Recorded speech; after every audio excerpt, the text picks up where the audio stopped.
I am Maggie Ostara, and I'm delighted for those of you who are here live, those of you who are going to watch this later. And I'm here to share today about my forthcoming book, Feminine Sovereignty, 8 Pillars for Regenerating Ourselves and Our World. And it's coming out on November 2nd. And there are a variety of things that we're going to be doing leading up to that and then coming out of that. And it's really a culmination of my body of work as it has evolved over the last 25 years. And the focus of the book is, the question that it answers really is, how can we grow ourselves into being the people who can respond to, address the big issues that we have in our world today, both individually and in our own families and in our own close-in communities, but also contribute to the larger evolutionary and healing process that collectively we're engaged in these days.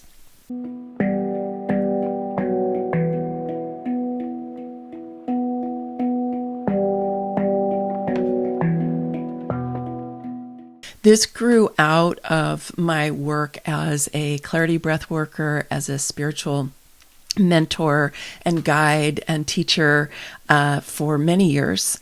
And during that time, I was always working with sovereignty. I was first introduced to the concept of sovereignty in relation to me back in 1998. I was in a transition period in my life. I had left my job at Columbia University. I was working with a network marketing company, which was great in a lot of ways, but I knew it was kind of a stopping point for me. It wasn't something that I was going to do for the rest of my life, but was good for the transition that I was in. And then I went to go see a woman who later on called herself a shamanic practitioner. She was just one of those people who was really adept in the multi-verse. And she was the first one who talked to me about sovereignty. So this was 25 years ago. And she talked about how we create sovereignty in our own energy field. And I actually worked with her a lot to understand how we can have entities or we can have different energies that are influencing us. And she taught me how to clear myself and build up my own energy so that I could be more sovereign of my own energy. And I loved that term.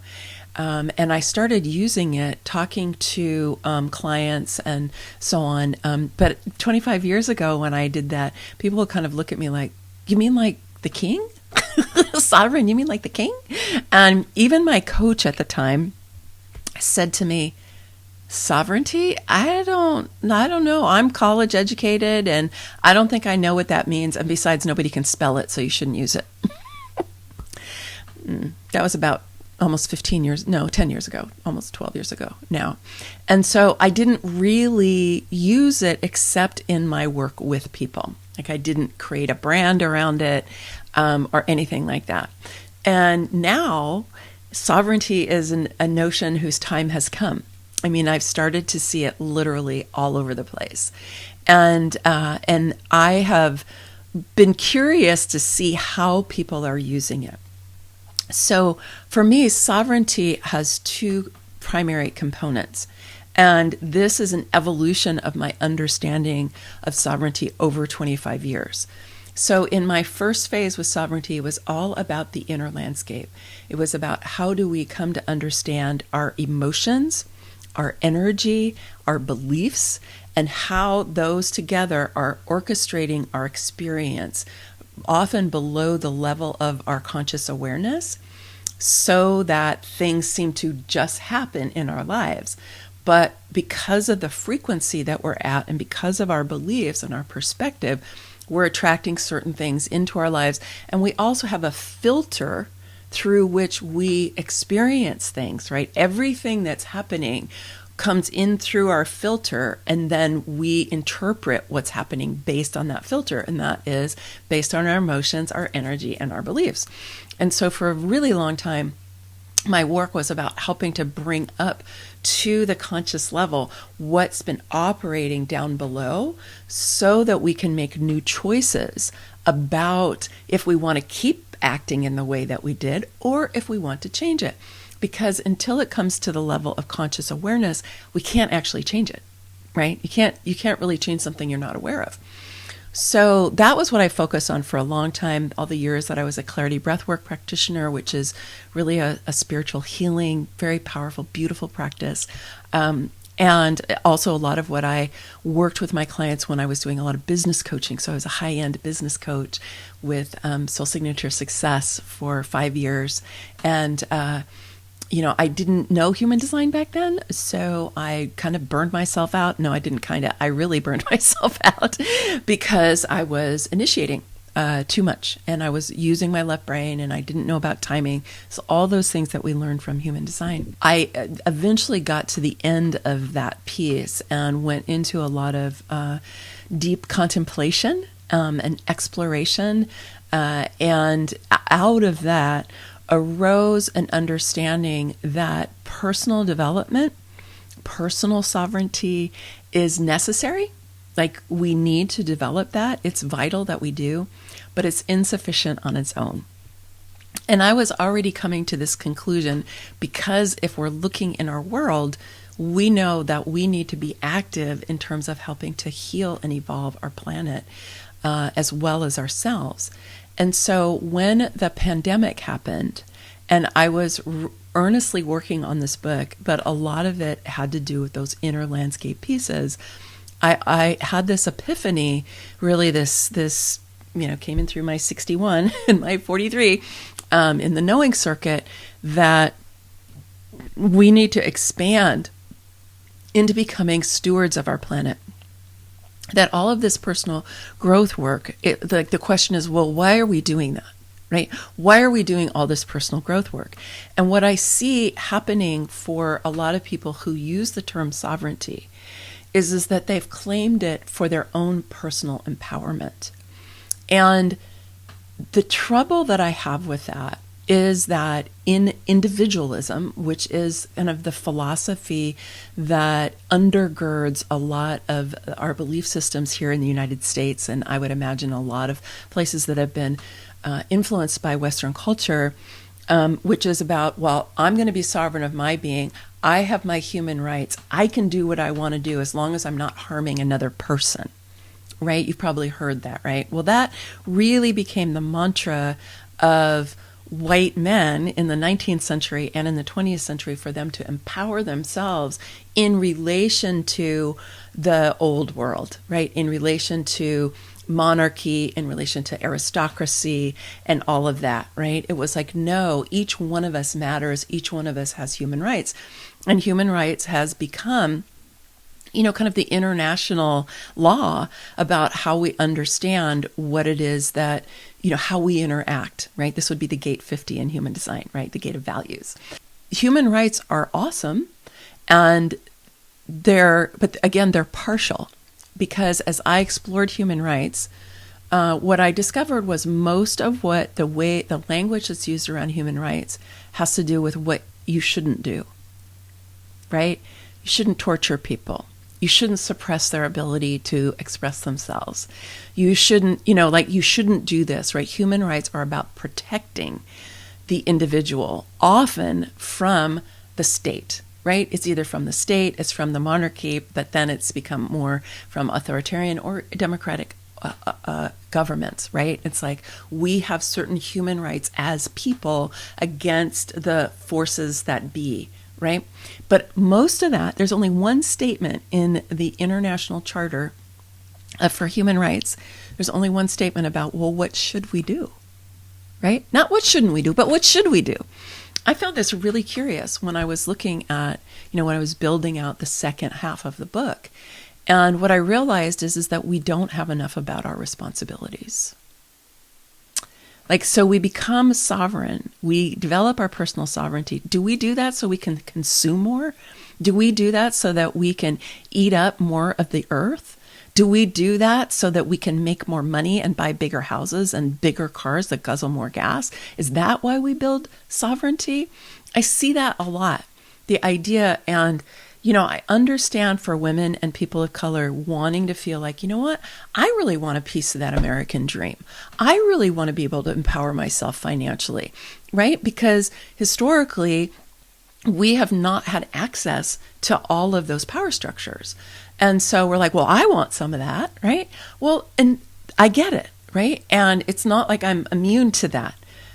But the thing is that we're living in a time when this story of progress, where we can always have unmitigated growth, where we can just keep, going and going and going and building more technology and all that, it's killing our planet, right? And we have to wake up to the way that the story of progress, it has colonized us and it has colonized our desire.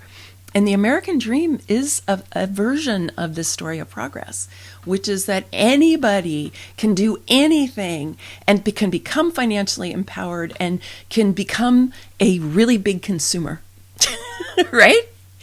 And so the book really looks at, well, is that really what sovereignty is about?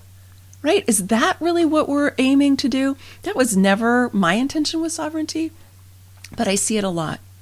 So this is why when I was looking at the structure of the book in 2020, I was like, it's not just sovereignty, it's feminine sovereignty. So sovereignty is out there now. Lots of people are talking about it. And there are some really interesting and functional ways that it's being used. But some that are not so much, like with indigenous populations, not just in the United States, but certainly here, are talking about wanting to have sovereignty of their tribal lands, or at least some part of their tribal lands, right? I totally support their desire for sovereignty, right? So that is a way that sovereignty gets used. It has to do with the language of nation states. But what I'm talking about here is what are our responsibilities as empowered people? What are our responsibilities? Because, and we see this a lot in the United States now, if you take people who are empowered, right, who feel personal power, right, but do not feel responsibility to the whole, they become dangerous in an environment where they can get guns and assault rifles. And we're seeing that a lot, right? This is the sovereign being of individualism who now can go out and get an assault rifle and go and do whatever. And for them, they're doing it related to their belief system, right? This is how powerful a belief system is. Crosses the line to say, well, I'm going to harm people. But this is kind of like that whole piece about personal empowerment gone totally sideways. So feminine sovereignty says no. That's not what true sovereignty is about. True sovereignty requires us to also balance our rights with responsibility, with us to say, as an adult, mature, grown, empowered person, part of my role is to help to better the lives of all people and to help better the living world, because we've had such an impact on the living world. And so the second half of the book is about how do we communicate with each other? How do we connect with each other? How do we collaborate with each other across lines where we have been historically taught to compete and challenge each other, right? How do we do that? Whether that's a gender divide, whether it's a racial divide, or economic, or national, or religious, or whatever it is, all of these different ways that we see ourselves as being in conflict with each other. How do we develop a strong enough internal sense of power that we can be in the face and work with people with whom we have really different historical backgrounds, right? How do we do that so that we can start to foster the realization that we are actually all in this together? We're actually all in this together, and not just human beings, but we're in this with the forests, the trees, the ocean, the rivers, right? The four-legged ones, the flying ones, the slithering ones, the winged ones, right? We are all in this together. And so feminine sovereignty includes the components of caring, compassion, connection, right? And that these are the values that we need to grow ourselves into becoming the sovereign stewards of our planet. And we need to do that. This is what indigenous people have done around the planet for many, many millennia, right? Tens, even hundreds of thousands of years, which is to live in a dynamic and nourishing and uplifting relationship with the living world. Not to see it as separate, as subordinate to, something that we can just do anything we want to it, but rather to honor and respect this beautiful planet that we have been fortunate enough to incarnate into, right? And so the structure of the book, the first 4 pillars, are about that inner landscape.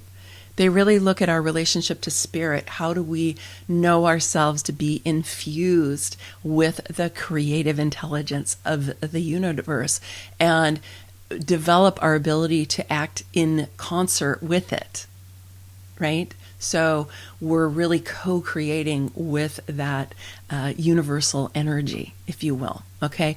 Pillar 2 is about emotional wisdom.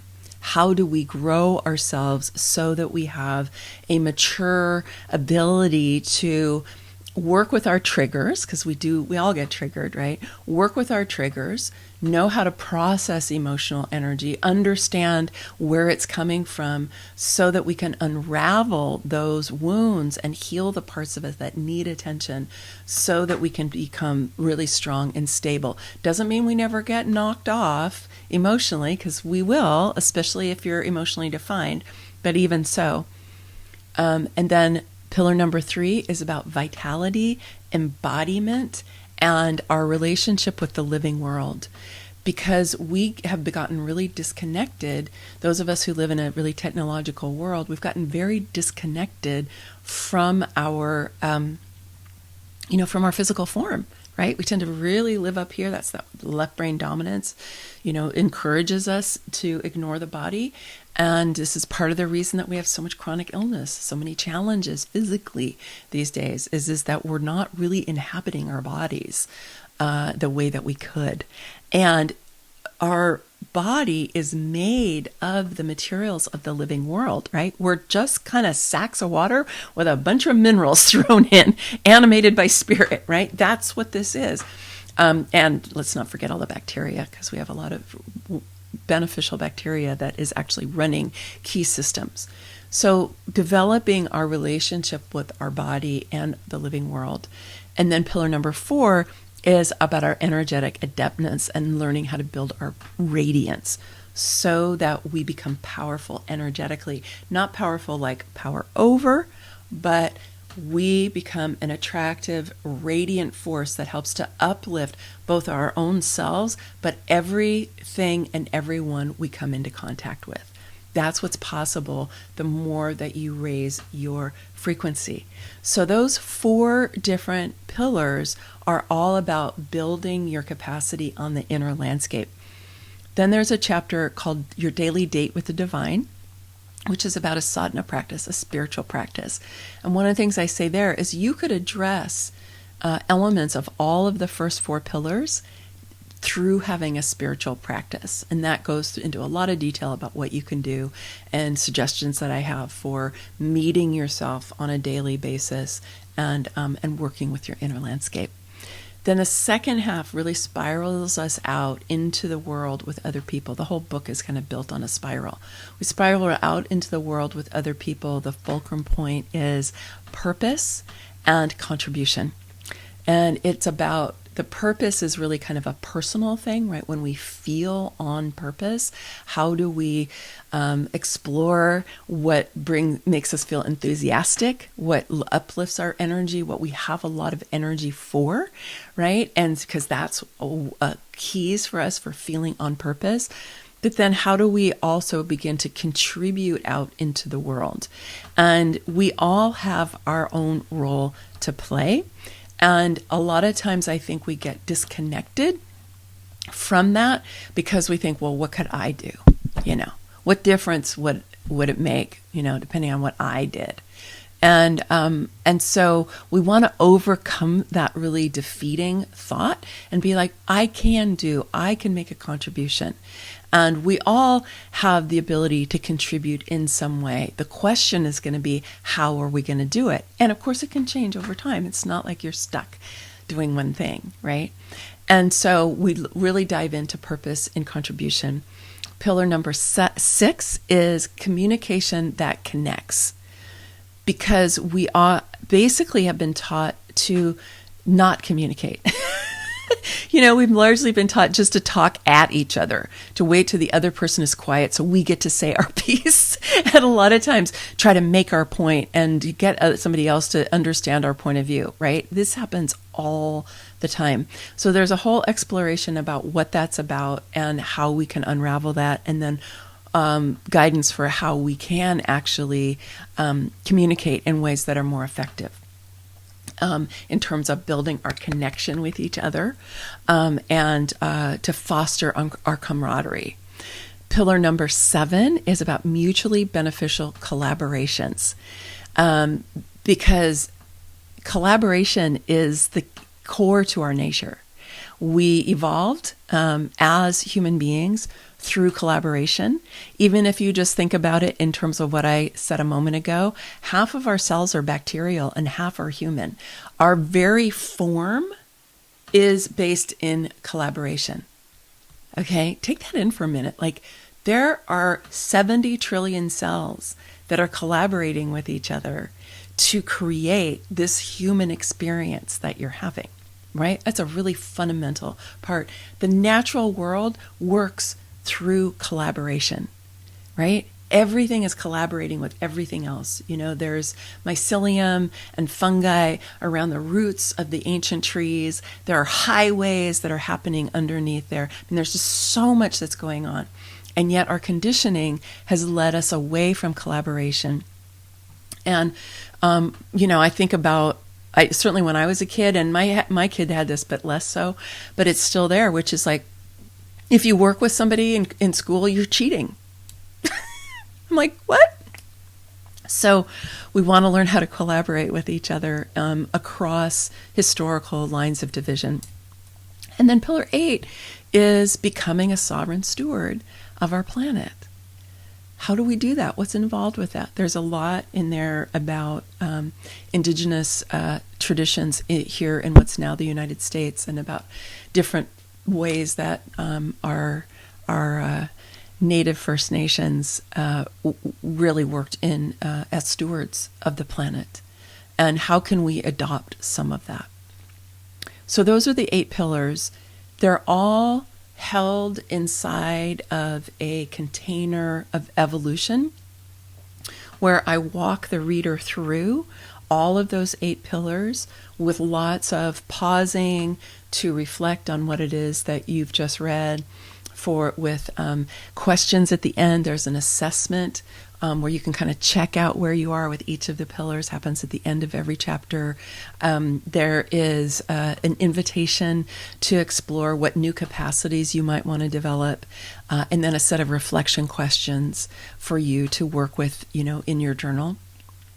And then there's a whole thing at the end where you get to pull that together to really look at, okay, based on what I understand where I'm at with these pillars, what do I want to do moving forward? And the invitation is to create 2 different projects for yourself. One that's an inner landscape project. It's like, I really want to work on, my own, understand the energy of my body, right? I really want to work on that piece. And then what would you do to explore that? And then another is an outer focused project, like, where can I contribute? Where can I participate? and there's lots of different ways you can do that. I can just say, like, for me, there's a preserve, which is about half an hour away from me. It's called the Pepperwood Preserve, and it is dedicated to nature conservation through science. And so they do a bunch of science based on the land, and they have a big piece of land, but they're working with an elder from the Wapo people, because that land is situated in the historical lands of the Wapo people. And so they're working very dynamically with the indigenous people of that same area. But then they're just doing all kinds of cool stuff. And they've got like tons of bears and mountain lions and lynx and, birds and, salamanders and, right? And they're tracking it, and they're helping the science world to understand the interconnection of all of the different aspects. So that's a place where I go and I take class and I volunteer and I give money, because for me, they're helping to expand our understanding of the living world in a way that can actually change policy, because they are helping to change policy. So for me, that's a component of an outer world project. But it could be anything, it could be working with kids. Like, I have a friend who just, volunteered for a summer camp and just worked with kids, because kids really need support. So there's always a place for everybody to contribute. And the invitation is to expand beyond what you already know, to grow yourself consistently, if you can, along those pillars, and to look for a place of how can I collaborate and partner with others around a big topic, a big challenge that's happening in our world today. Whatever the thing, for some people it would be animals, for some people it would be the ocean, for some people it would be energy. There's no shortage of places where we can do that. That's really the invitation of the book. The idea is to have the guidance that can help us to face like the historical aspects that give, like, for example, a person like me, like I have been assigned the race of white. So I have white privilege, whether I don't even have to do anything to get it. I just got it, right? So what can I do with my white privilege, right? How can I look at maybe ways that I've been historically, in the past, maybe I've had some entitlement, and I can look at the ways I've been entitled. How can I help to unravel my entitlement? How can I use my privilege to help create the evolution in the world that I'm looking for? So there's so many kind of different ways, different avenues in to seeing how we can be more engaged. And a lot of times that can be scary. Like when we think about, you know what? I mean, gas for our cars, probably it's going to disappear in my kid's lifetime, right? Maybe sooner, maybe in my lifetime. Okay, then what's going to happen with our world?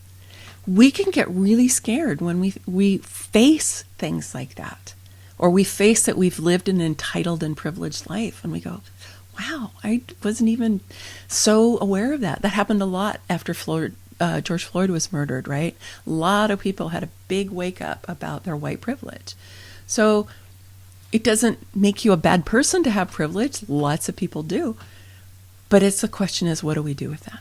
What are we doing with our personal empowerment? What are we doing with our sovereignty, right? How are we participating in the world? When we can release shame, guilt, anger, judgment from our grief and our sorrow, there's a sweetness in the sorrow. There's a sweetness when we actually really allow ourselves to feel that heartbreak, right? If we're feeling guilty, or if we're feeling shame, or if we're blaming and judging ourselves or others, it taints it, and then it doesn't have that sweetness anymore. But when you can just get to the purity of it, and I believe that we absolutely have to feel that sorrow. we can't, if we just keep trying to spiritual bypass, which is unfortunately what a lot of people do, we're just we're not gonna heal the way that we need to. And we're not gonna be able to relate to the suffering of the earth and the sorrow that the earth is experiencing because of our, interference. But when we can actually share sorrow without all that other stuff, it's extremely bonding.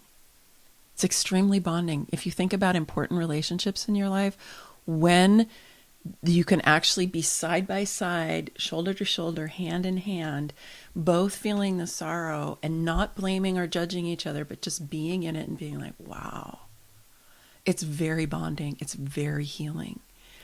And yet we work really hard not to do that. Yeah. But that takes a lot of emotional maturity, though, which is what a lot of us don't have. Yeah. So, Ratna, one more thing, and then I'm going to have to go. I love that you talked about the fulcrum where purpose and contribution intersect.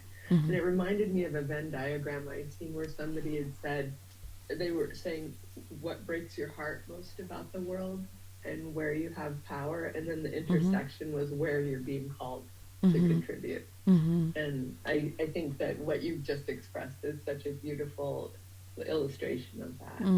Thank you. Yeah, thank you. Mm-hmm. Yeah, because I'm kind of like, what are we doing, you guys? What are we doing right now? And one of my mentors, Amanda Scott, who wrote the Boudica books and has the podcast Accidental Gods, which is awesome, can be pretty intense, but it's really good. And she was my teacher in Throughtopia. And I remember her just saying, something would happen and she'd kind of she goes, I do not have time to be triggered. Like, I cannot indulge my anger at this situation because we're in the 6th great extinction, and I can't indulge that in myself. I have to get over myself so that I can act in the world.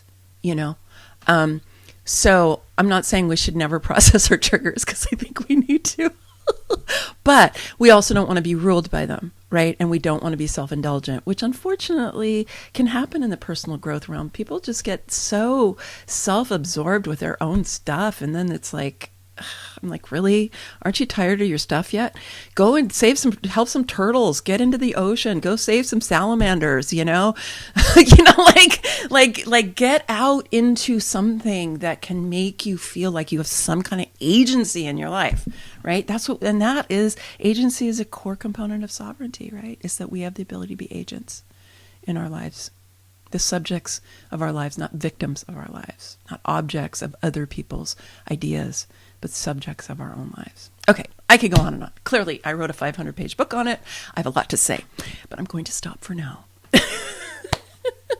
So, femininesovereigntybook.com. If you want to be an advanced reader, that's where you go. You want to help share the book. We're going to provide lots of materials for people who want to share. It could just be friends and family. It doesn't have to be a big deal, but if you do have a community you can share with, you can do that too. Okay. And as always, message me in the community if you want to. And like I said, there'll be a lot more opportunities to come and play and participate and collaborate together. Okay. All right. Bye for now.